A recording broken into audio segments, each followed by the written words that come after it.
여러분, 우리가 사랑하는 만큼 관심을 갖게 되고 또 때로는 그게 관심인데 오히려 상대방에게 도움이 아니라 피해가 갈 때도 있죠.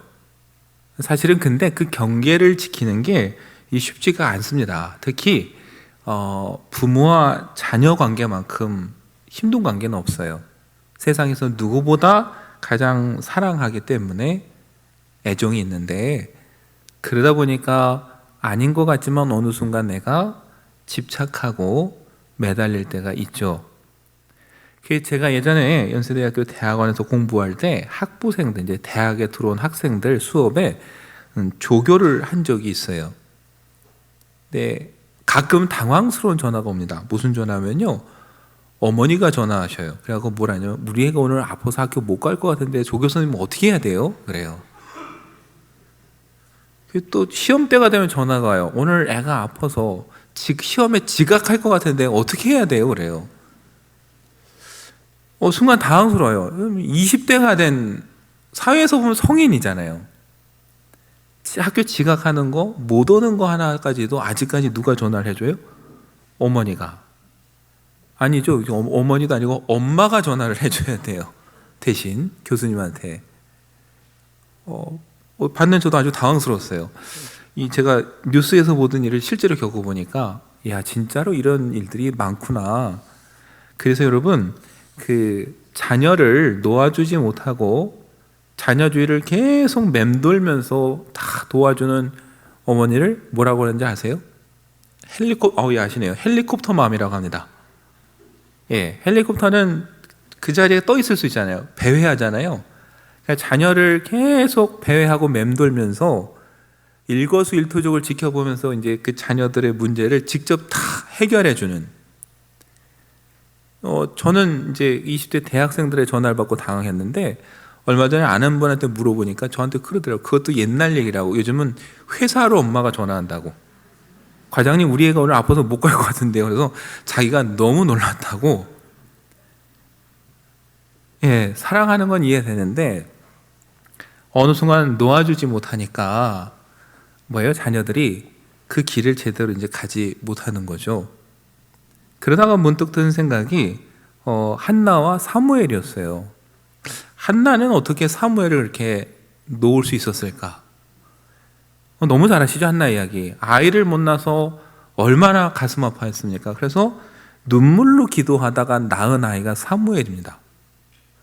여러분, 우리 같으면 그렇게 하든 얻은 아들을 어디 실로에 하나님 앞에 드립니까? 내 목숨과도 못 바꿀 그런 아이를 어떻게 하나님 앞에 드리겠다고 내려놓겠어요? 그런데 한나는 그 아이를 젖을 뗄 때쯤 데려가서 내려놓고 옵니다. 참 비장해 보이기도 하고, 한편으로는 야, 어떻게 그런 결단을 할 수 있을까 생각을 해봤는데, 결론은 하나더라고요. 한나에게 사무엘은 기쁨이자 자기의 꿈인 동시에 하나님의 아들이더라고요. 우리는 거기까지 다 공감을 해요. 나의 기쁨, 나의 꿈. 근데 우리는 거기 넘어서서 어느 순간부터 하나님의 아이라는 걸 잊게 되더라고요. 한나는 그걸 잊을 수가 없어요. 왜냐하면은 여러분, 사무엘상 1장 5절을 보면 이렇게 기록하고 있거든요. 여호와께서 그에게 임신하지 못하게 하시니. 그러니까 한나가 아이를 갖지 못하라는 건 건강의 문제나 다른 이유가 아니라는 거예요. 성경은 사람이 해결할 수 없는 이유가 그 속에 있다라는 거죠. 그렇다면 그런 여인이 아이를 낳았다는 건 뭐예요? 역시 그것도 하나님 뜻이라는 거예요.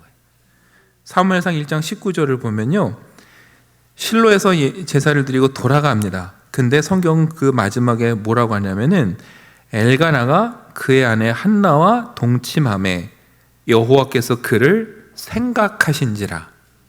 여러분, 성경에서 하나님이 누구를 생각하신지라, 그 말은 그냥 아무 게 있구나 이렇게 생각하는 게 아니에요. 하나님께서 특별히 누군가를 생각하신다라는 말은 그에게 은혜를 주신다는 얘기고 구원하신다는 얘기거든요.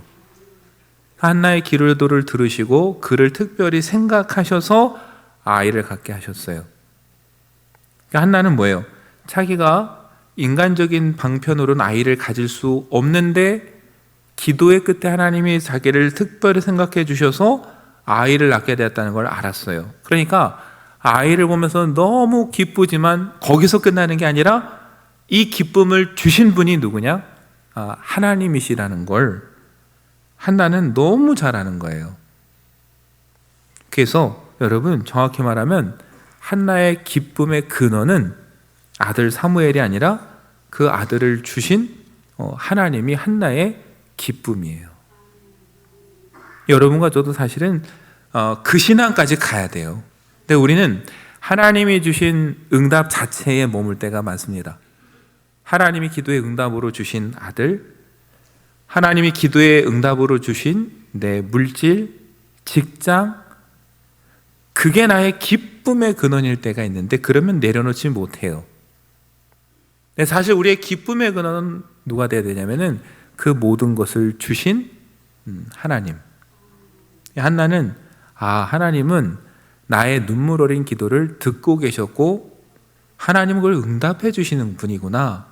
그걸 깨닫고 아들을 보면서도 흐뭇하고 기쁘지만 그 아들을 주신 하나님을 생각할 때 더 큰 위로와 기쁨을 얻는 거죠. 여러분, 그래서 아들을 실로에 두고 내려오는 거예요. 그럴 수 있는 거예요. 심지어 아들을 두고 돌아오기 직전에 하나님께 드린 기도가 오늘 우리가 읽은 본문입니다. 우리 같으면 띄워놓고 오겠다는 것도 어렵지만 띄워놓고 돌아올 때 슬프고 참담하고 복잡할 텐데 무슨 기도예요? 기도도 무슨 찬양과 감사가 있겠어요? 근데 오늘 이 본문을 읽어보면요, 한나는 하나님께 기쁨으로 노래하고 기도합니다. 한번 보세요, 여러분. 1절부터 보시면 한나는 말합니다. 하나님이 나의 구원자가 되시고 내 뿔을 높이셨다. 전에는 아이 낳지 못한 여인이라고 손가락질 받았는데 하나님이 이 아들을 주셔서 나를 이만큼 높이셨어요. 한나에게 하나님 같은 분이 없어요. 한나에게 하나님은 어떤 분이냐? 반석이세요. 그래서 2절에 뭐라고 합니까? 우리 하나님 같은 반석도 없으심이니이다. 그 하나님 앞에 누구도 교만하게 나설 수 없어요. 왜요? 전에는 사람들이 아이를 낳지 못한다고 한나를 조롱하고 비웃었어요. 그런데 순간 바뀌었어요. 누구도 한나를 조롱하지 못해요. 오히려 한나가 그들을 향해 입을 크게 벌고 그들을 비웃었어요. 이렇게 만들어주신 분이 누구예요? 하나님이에요. 하나님 앞에서는 누구도 오만하게 행동해서는 안 돼요. 왜? 하나님께서 그 행동을 달아보시기 때문에. 그 하나님이 움직이시면 여러분 하루아침에 삶이 변할 수 있는 거예요. 그래서 4절부터 뭐라고 합니까? 어느 날 한순간 용사의 활이 꺾일 수 있어요. 반대로 넘어진 자가 한순간 일어날 수도 있습니다. 풍족하던 자가 잃어버릴 수도 있고 줄인 자가 반대로 다시 풍족해질 때가 있어요. 무엇보다 5절 보면은 정말 한나의 심정을 표현하는 말이 있어요. 임신하지 못하던 자는 7을 낳았고 많은 자녀를 둔 자는 쇠약하도다. 아이를 갖지 못해 탄식하던 여인이 여러분 7을 낳았다. 정말 꼭 7명의 자녀를 낳았다가 아니라 7이라는 수는 이스라엘 사람들에게 완전수, 충분한 수예요. 그러니까 하나님이 그만큼 충분한 기쁨을 대신 주신다라는 거예요. 반대로 내가 자녀가 많다고 남을 무시하던 사람을 한 자녀가 아무리 많아도 하나님께서 작정하시면 쇠약하게 하실 수도 있다. 이게 여러분 뭐예요? 한나가 사무엘을 통해 경험한 하나님이에요. 그러니까 한나는 아들을 보면서 거기서 끝난 게 아니라 아들을 보면서 자신의 눈물 어린 기도를 들으시고 응답하신 하나님, 공평하신 하나님, 신실하신 하나님을 경험한 거예요. 그래서 아들을 놓고 오면서 하나님께 기도하면서 찬양하는 겁니다. 왜요?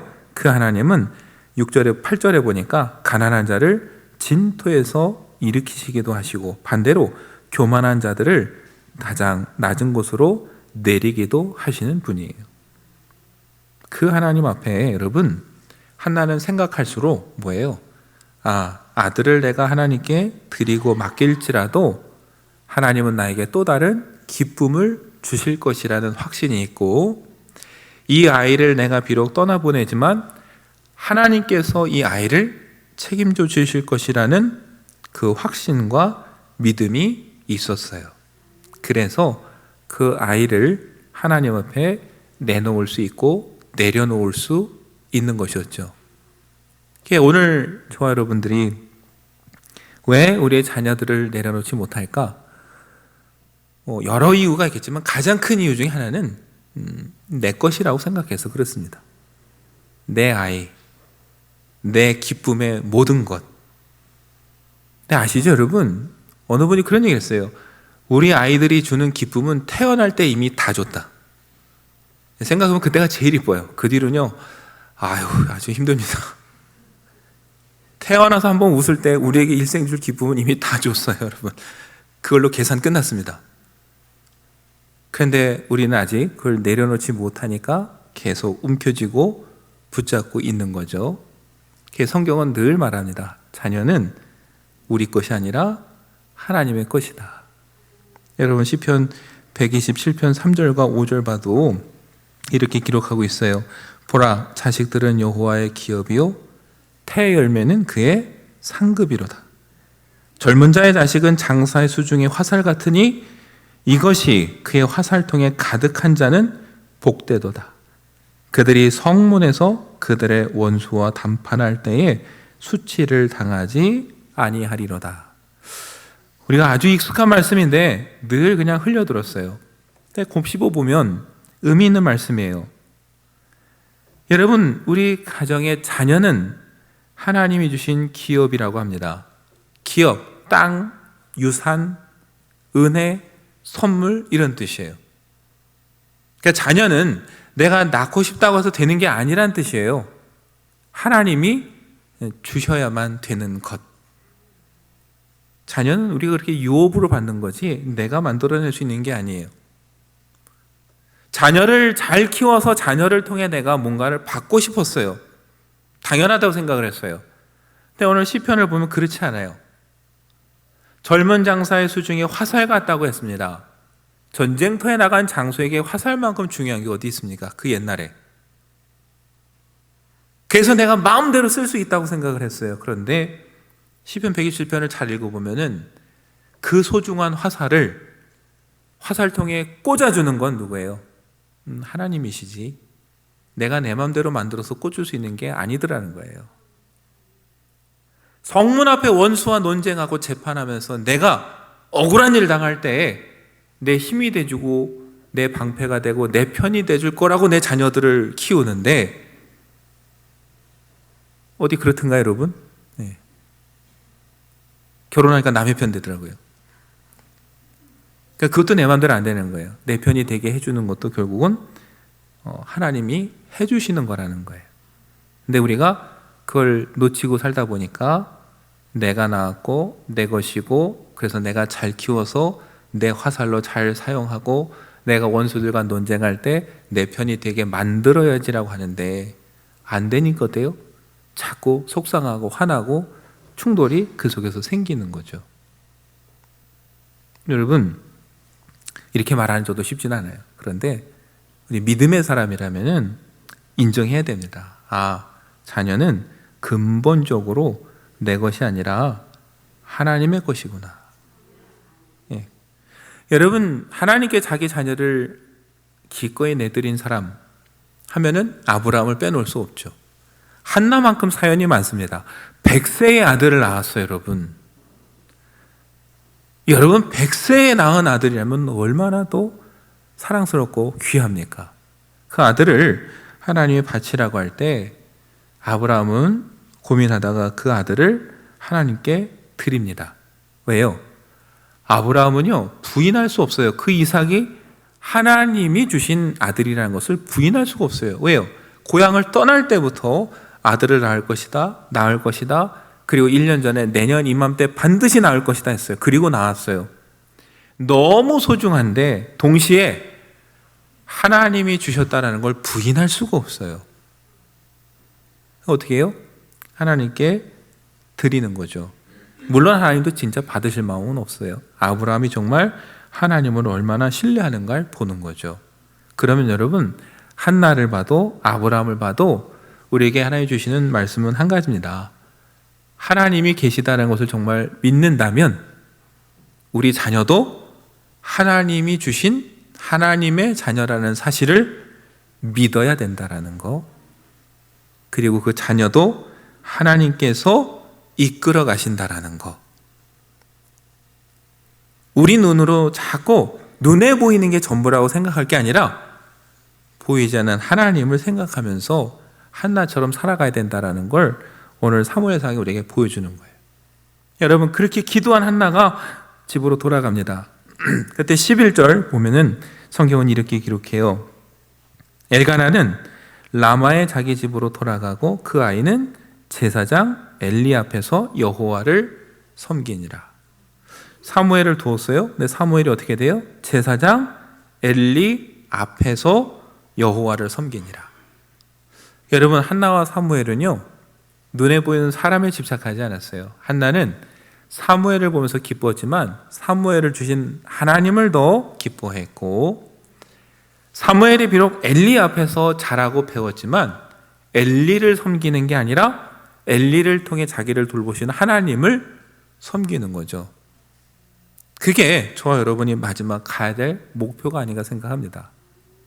지금의 부모, 지금의 자녀의 관계도 중요하지만 우리가 바라봐야 될 건 이걸 넘어서서 하나님이 무엇을 이루고자 하시는지 그 하나님을 바라보면서 가는 게 우리 그리스도인의 삶이라는 것이죠.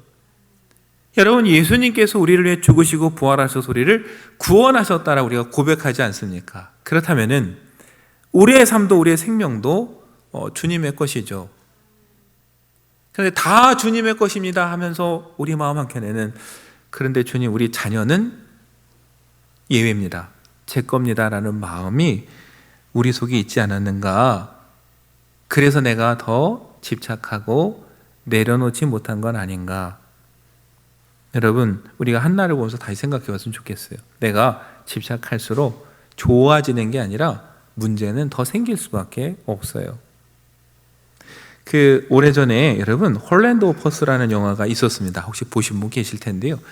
멋진 교향곡을 하나 작곡하고 싶은 게 꿈인 사람이 있었어요. 근데 현실이 어쩔 수 없이 생계를 이어가야 되니까 결혼도 하고 임신도 아내가 하고 음악 선생님의 일을 시작합니다. 그래서 꿈을 가져요. 음악 교사 하면서 시간 날 때마다 작곡을 해야지. 여러분, 근데 어떠세요? 세상살이가 그렇게 되던가요? 안 되죠. 아이가 태어나고 돈은 들고 알바까지 하면서 열심히 살아가요. 그러다가 어떤 꿈을 가졌냐? 아들이 태어나면 아들을 통해 내가 음악을 한번 멋지게 해봐야지. 아들이 태어났어요. 어느 날 아들이 청각장애라는 걸 발견했어요. 이 아버지의 꿈이 다 산산깨종하게 났어요. 여러분, 아들과 아버지가 화목할까요? 늘 싸워요. 아버지는 아들을 보면서 못 이룬 꿈에 너무 슬퍼요. 아들은 그런 아버지, 자기를 늘 차가게 하는 아버지가 너무 서글퍼요. 나중에서 깨닫습니다. 아들이 말해요. 나도 비틀즈를 좋아하고 나도 음악을 좋아한다. 그 이야기 아버지가 생각이 확 바뀌죠. 그러고 듣지 못하면 어떻게 할 수 있을까? 여러분, 빛과 촉감을 통해 음악을 가르치는 걸 연구를 해요. 그렇게 아들과 화해를 합니다. 어떻게 할 때요? 내려놓을 때. 여러분, 영화의 가장 인상 깊은 장면이 뭐냐면요, 음악 선생으로 30년을 생활하다 이제 퇴직을 하는데 이룬 게 없어요. 자기의 꿈은 이루지 못했어요. 꿈이 뭐였다고요? 멋진 교향곡 하나 작곡해서 연주하는 건데 그 꿈을 이루지 못했어요. 유명인도 못 됐어요.